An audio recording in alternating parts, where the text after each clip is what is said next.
one of the challenges today in our Christian community is that we forget to pass on the baton in the proper way. Si Dr. Cesar Punsalan made a good dissertation of this. Ang kanyang title ng dissertation niya, Pastor Nathan, ay ano? Si Dr. Punsalan, yung passing the baton, succession. Succession. Di ba? Leaders today are like banyan trees. You know banyan trees? There's a saying, under banyan trees, nothing grows. When our leaders die, they are like banyan trees. No one to succeed them. Say to your seatmate, don't be a banyan tree, friend. Banyan tree is the national tree of India, you know that? And read the mentoring by Hayfords, the author is Hayford, something like that. He wrote a book entitled Mentoring Tree. And I read there in that section, during Alexander the Great time, he invaded the west, the east, going eastward. And now he comes into the frontiers of India. And I read that, I was amazed that 7,000 men of Alexander the Great army, soldiers ni Alexander the Great, rested, 7,000 rested under a banyan tree. Grabe, oh. That book, Mentoring Tree, no? You find that elsewhere. Makita ninyo. So don't be a banyan tree. No? But be an aspen tree. Ano yung aspen? Saging yun sa atin sa Amerika, maraming aspen tree. Merong sumusulpot. Now, we see this in the life of Moses, in the context of, the succession. God is clear to his mind that Moses is out of the picture. Now, who will lead these people to continue on God's plan to establish a nation that he calls his own, the promised land, so that these people will reflect who God is in their lives, and this nation will become a testimony to all nations. He chose Joshua. So give him a salute. He's a 5-star general. Sabi natin ay Joshua. Joshua. And he divided the land. Okay? And said, divide, one to already go, just dividing the land. It said, just make a sharp cut in front of you and say, divide. Okay, divide and say, conquer. Okay, Joshua, divide, conquer. And he divided the land into 12 tribes. Say 12 tribes. 12 tribes. Okay, one to already go. 12 tribes. Slice it into 12 tribes. And then, God instituted the start of the leadership of judges. There are 13 judges in the scripture. Okay? 12 tribes altogether, go. And say, judges. Judges. Say, Deborah. Okay? Deborah, a long hair. Okay, Deborah. When I look at that beautiful hair, tignan ko nga mga babae muna. Deborah. Ladies first. Huwag kang mahiya. Kayo ang mag-typify nito kasi one to ready go. The ladies. Very good. How about the boys? Okay? Deborah. Oh, ayan. Huwag kang bumigay. Alright, Deborah. And then Gideon. Okay? Wonderful story of Gideon. Okay? He makes sure that he is the one, okay, chosen by God. No? There's nothing, going back to God and asking some clarificatory questions. Yan. Lord, if I am the one whom you choose to be the judge of Israel, let me do this. He's trying to fix and help something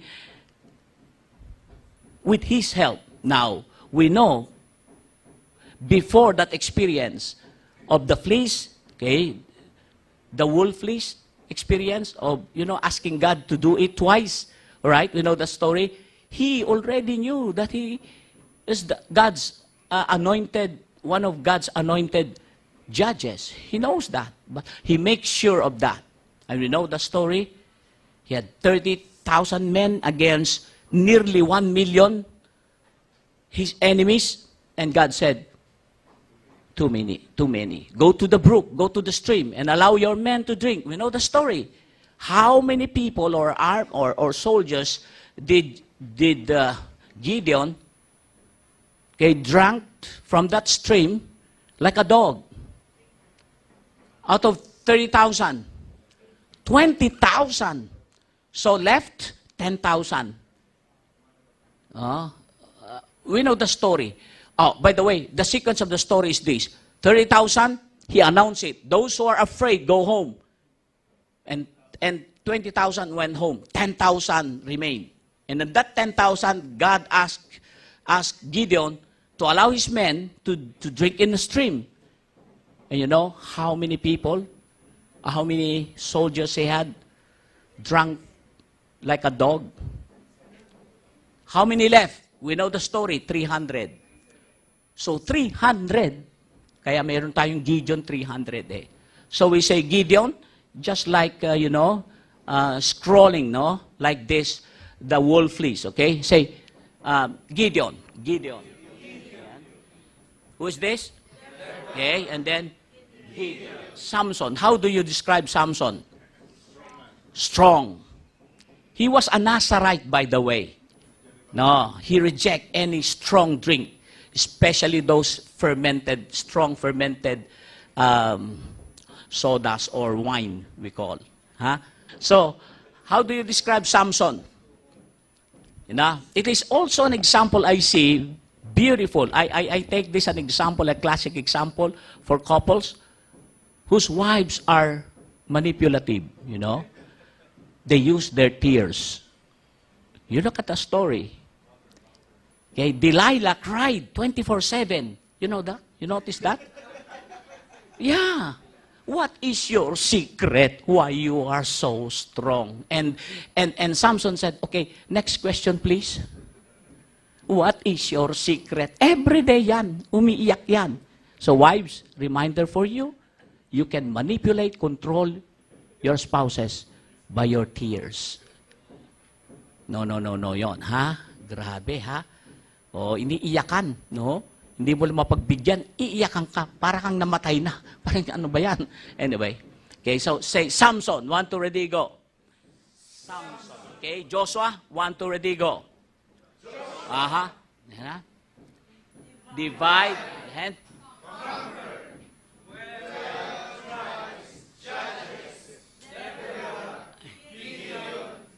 Samson. Now, the book of Judges ended with a very horrible, no? Because this is now we call one of the darkest history of the Judges. In Judges chapter 21, verse 25, it says, everyone did what was right in his own eyes. How about you? If you live in that kind of society, everyone did. This is an offshoot of what we call in the modern terminology, postmodernism. Are you aware of the effects of postmodernism right now? My mind dictates what is right. No absolute truth except my mind. Very subjective. Everyone did what was right in their own eyes. And their exemption, one of them is Ruth. Now here, we say Ruth because he's so in love. Oh, by the way, the key word for Ruth is love story. They live in the second story. Boaz and Ruth, they live on the first story. They have their honeymoon on the second story. But the reality is the love story. Huh? Yeah. First story, second story, love story. And we see the picture of a kinsman redeemer into the picture. We say loving Ruth. Say together, loving Ruth. And so we put our hand like this in our heart. Say, loving Ruth. With your expression, huh? Loving Ruth. With a gentle smile and a sweet smile, huh? To your seatmate, sabi, loving Ruth. Okay, exempted yan. Isa pa, I see Samuel. Okay? That ends the third, okay? Or, third na ba yan? Third, okay? Column. Started with Joshua and ended with loving Ruth. Yung mukha ninyo parang kahali-hali na. Di ba? Brother Norman, parang na-inlove ka ulit kay Sister Girlie. Loving Ruth. Alright? Let's all stand. Joshua, okay? 1, 2, ready? Tignan ko yung expression ng mukha ninyo, ha? Okay? 1, 2, ready? Begin.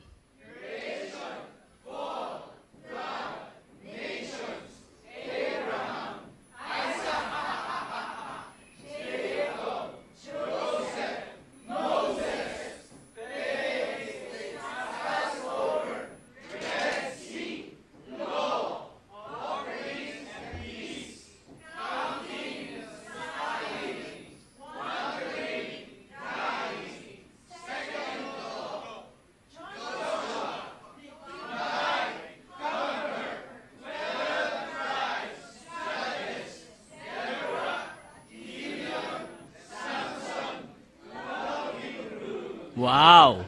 Thank you. Now, Samuel, or the baby Samuel, was an answer to prayer by his mom. Okay? It was a struggle for Hannah, the mother of Samuel. We know the story in 1 Samuel, chapter 1, go on to chapter 2. We read about the struggle of this young mom. Okay? How she felt that she had been abandoned by God. You know, the concept of not having a child or children, you are cursed by God. Why? Because God has closed your womb. Yun ang prevailing mindset ng mga tao nun. Kung wala kang anak, God has forgotten you. So, this mom, Hannah, prayed. In the depth of her heart, she really poured her heart in that house of the Lord. Wala pang templo nun, but Eli and his household, especially his two sons, ministered in the house of the Lord. And her husband visited the house of the Lord every year, annually. And then, always, every year, I believe, Hannah poured her heart to God. Lord, give me a son. Give me a child. If you do, I will give it back to you and dedicate this boy to you. We know the story. Hannah fulfilled her promise to God. When was the last time that you made an oath to God? Sabi na, Lord, if I receive my 13-month pay early, no, I will call my friends, no, and share something, no. When was the last time you make a promise to God? We heard that many people testify, they're making oath to God. Lord, kung pagalingin mo lang ako, marami eh. Lord, if I pass this exam, marami eh. Lord, if you allow me to go abroad to work, Lord, I will pay back. No, I will give you back. We don't know. We don't question their conviction, by the way. But here's Hannah. She fulfilled her promise. We know the story. Okay? And when the baby Samuel born, Hannah expressed to God that he has a God who hears her prayers. And so you say, Samuel, parang you try to, your ears like a listening, okay? You say, Samuel. Loving Ruth, all together. Connect that step. Loving Ruth, Samuel. These people were identified as they never compromised their lives in that dark period of Judges.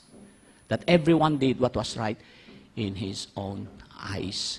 Samuel. And so Samuel was a itinerant preacher. We know that. Okay? He's a good pastor. He's a good missionary. In fact, he's a circuit preacher, by the way. And he led the people to God. Because the times of Eli, the word of God was rare. Now, God raised up Samuel. By the way, I only surmise that Samuel was a word teacher. You believe that? Word teacher. Diba? Natatawa ko. Siguro ano kayong ginagawa nitong Samuel na ito parang tuturo. Ano? No? You read the story, no? About Samuel. He performed. But, by the way, there's something that happened in his family. You know the story of Samuel when he became old and the people of Israel wanted and demanded a king. And they went to Samuel, you know this in the story of our crucible material, and the people of God said, the Israelites said, you are old and your sons didn't walk in your ways. Now, appoint us a king to lead us. You know the story? Shameful thing that happened in the life of Samuel. I'm reflecting on that. You will be good. You will be a good pastor or missionary, but if you neglect your family, tapos ka. Oh, by the way, what's the difference between complete and finish? Who among you here can distinguish between complete and finish? Ito yon, Pastor Norman, ha?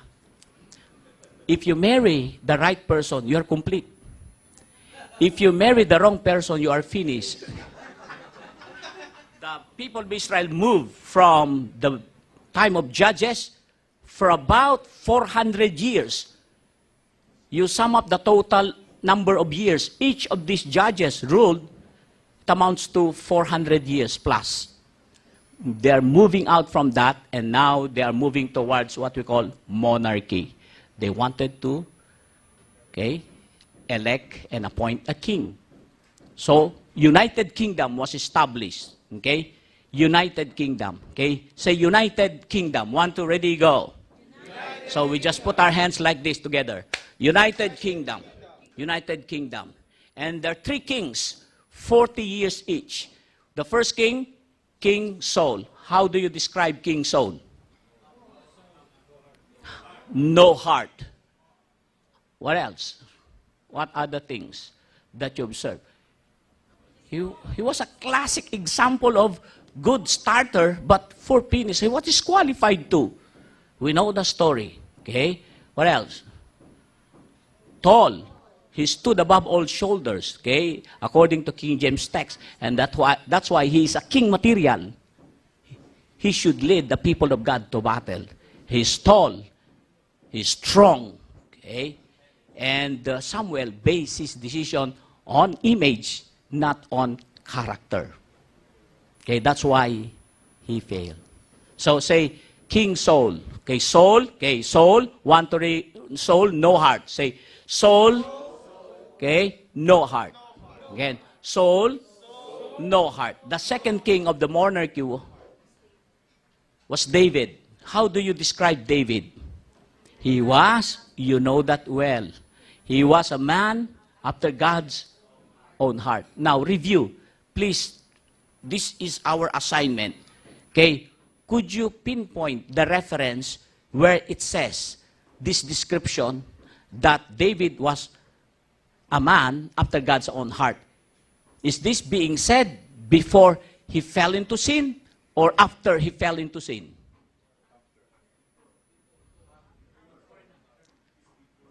That he was a man after God's own heart.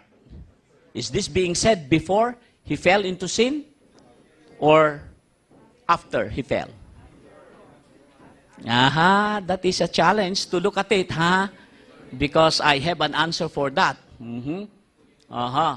Now, listen. Before he fell into the sin of adultery and murder, that was being said about him. He has chosen already a man after God's own heart. Okay? And then, it was repeated again, even after he fell into those kinds of sins. Natin ay David, whole heart. Sabi natin ay David, whole heart. Okay, Saul, no heart. David, and the last king of the monarchy is Solomon. Okay, how do you describe Solomon? Galing nyo, ha? How can you manage that? 1,000 wives. 700 wives, of course, and 300 concubines. I cannot imagine this. We call it a nightmare for Solomon. How he would celebrate Mother's Day. Di ba? May backup siya dyan. He gave really bunch of roses, carts pulled by horses or drawn by horses. We know that. He has a backup orchard. Read Ecclesiastes. There's a beautiful orchard out there. Okay? Hindi lang naman tig-isang rosas noon, bunch hari ka, tig-isa lang. Hindi talaga namang madadami yan. But his heart was drawn away from God. We call this the idols of the heart. By the way, friends, think of this and reflect deeply on this. Idols may be hidden in our hearts. Idols may be hidden in our hearts. Idols are not only those things that are being displayed or adored or worshipped outside, But there's what we call idols of the heart. Just examine your heart, and I will do the same, friends. What are in there in my heart? In my heart, that I consider idols, that comes in between, in my worship, in my adoration, in my service with God. Solomon was devastated by this. That's why he's drawn away, no? And he still want to, pursue God's will for his life, for his kingdom. But his heart is not sold out for God. Why? Because his heart is divided. So say, Solomon, okay? Solomon. Half heart. Half heart. Okay? Samuel, 1, 2, ready, go. And then,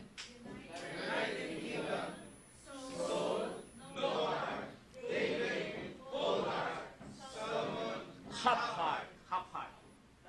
The kingdom split into two because of that. We know the transition of that, supposed to be to continue on the United Kingdom. Rehoboam, his son, should supposed to be the key personality now continuing the monarchy as one kingdom. But there was a great divide. Upon hearing these beautiful suggestions from his advisors, he chose the other way around. Instead of listening to them, not to put on heavy taxes, okay, on them, to the people, his subjects, he even increased. Okay, and so the people were burdened, and the 12 tribes, the 10 tribes, moved from that central government, and they set up a new kingdom. We call this the Northern Kingdom. We call it Israel. They retained their name Israel. And the two tribes remain in Jerusalem, and they choose one of those two tribes, the bigger one, Judah, as the name of the new nation that has been split. So, sabi natin ay divided kingdom. 1, 2, ready, go. Divided kingdom. Those divided kingdoms, both the northern kingdom and the southern kingdom, Israel and Judah, they had kings that are mostly bad kings. And say, mostly bad kings. Mostly bad kings. I do believe that the heart posture of a leader as he engages to lead a nation lies on the integrity of the heart. So sabi natin, mostly bad kings. Mostly bad kings. So, prophets speak, okay? Okay? Prophets speak. Okay?